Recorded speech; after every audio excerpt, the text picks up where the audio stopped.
Hello everyone, welcome to The Unveiling.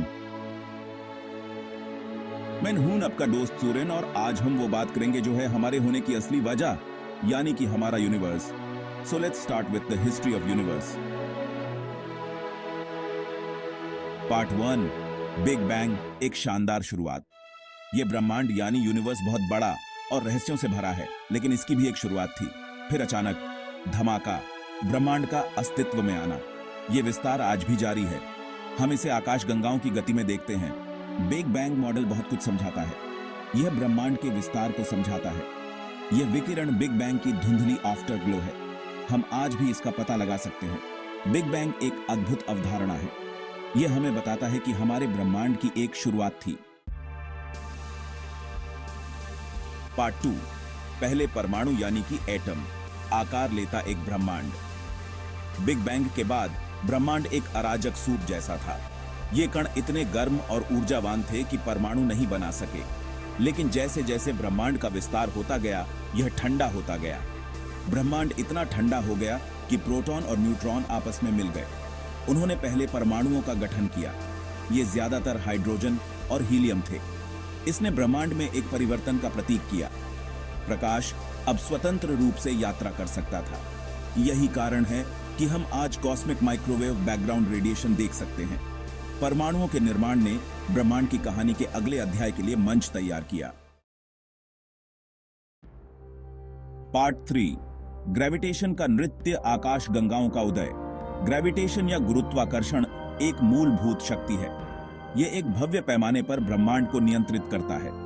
परमाणुओं के बनने के बाद गुरुत्वाकर्षण ने ब्रह्मांड को आकार देना शुरू कर दिया.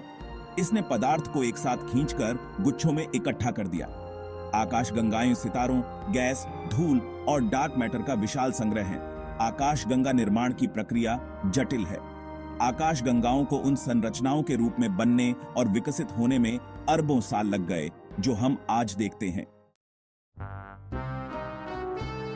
पार्ट 4, डार्क मैटर की पहेली, एक अदृश्य हाथ. हम गुरुत्वाकर्षण के प्रभावों को देख सकते हैं, लेकिन एक समस्या है.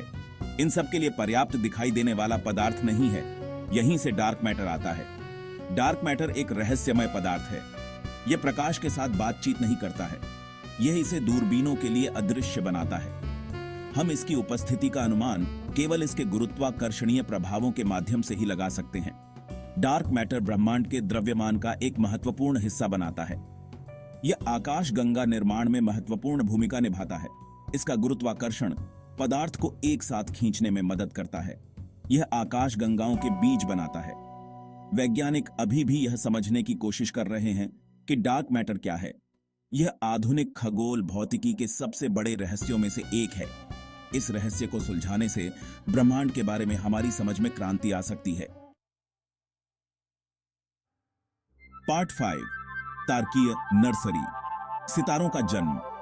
तारे आकाश गंगाओं की निर्माण सामग्री हैं. वे गैस और धूल के विशाल बादलों के भीतर बनते हैं, जिन्हें नेबुला के रूप में जाना जाता है. ढहते हुए बादल का कोर तब गर्म हो जाता है. अंततः यह एक महत्वपूर्ण तापमान तक पहुंच जाता है और परमाणु संलयन प्रज्वलित होता है और इस तरह एक तारे का जन्म होता है. पार्ट 6, हमारा ब्रह्मांडीय पड़ोस, आकाश गंगा. हमारा सौर मंडल आकाश गंगा नामक एक विशाल सर्पिल आकाश गंगा के भीतर स्थित है. इसमें सैकड़ों अरबों तारे हैं, साथ ही गैस, धूल और डार्क मैटर भी हैं. पृथ्वी पर अपने सुविधाजनक स्थान से हम आकाश गंगा को रात के आकाश में फैली हुई रोशनी की एक पट्टी के रूप में देखते हैं. यह पट्टी वास्तव में अरबों सितारों से निकलने वाली संयुक्त रोशनी है. यह देखने लायक नजारा है. आकाश गंगा के केंद्र में एक सुपरमैसिव ब्लैक होल है. यह ब्लैक होल हमारे सूर्य से लाखों गुना बड़ा है.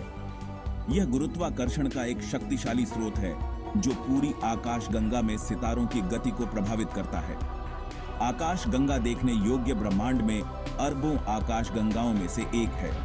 प्रत्येक आकाश गंगा अद्वितीय है, जिसका अपना इतिहास और सितारों की आबादी है. पार्ट 7, ब्रह्मांडीय टक्कर, गतिमान एक ब्रह्मांड. ब्रह्मांड स्थिर नहीं है.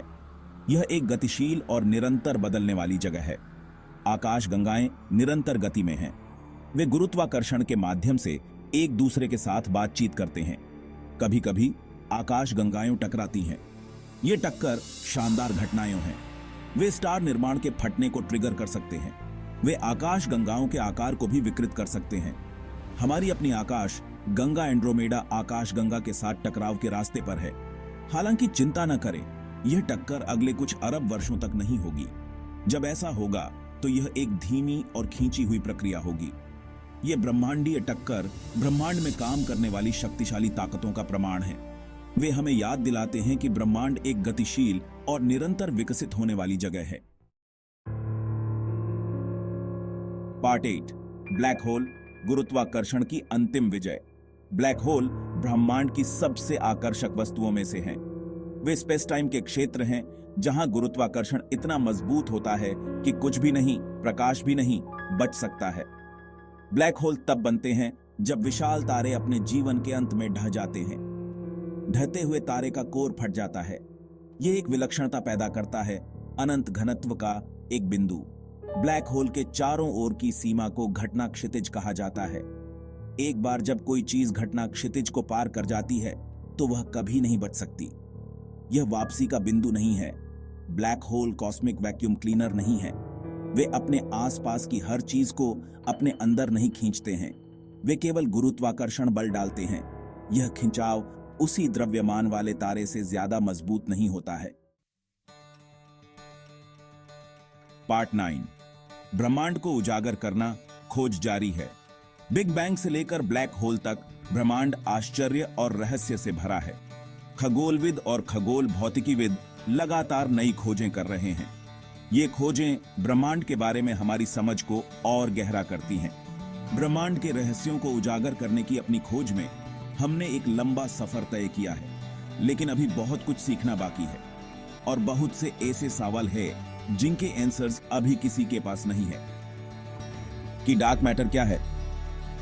डार्क एनर्जी क्या है? क्या वहां कोई और ब्रह्मांड है?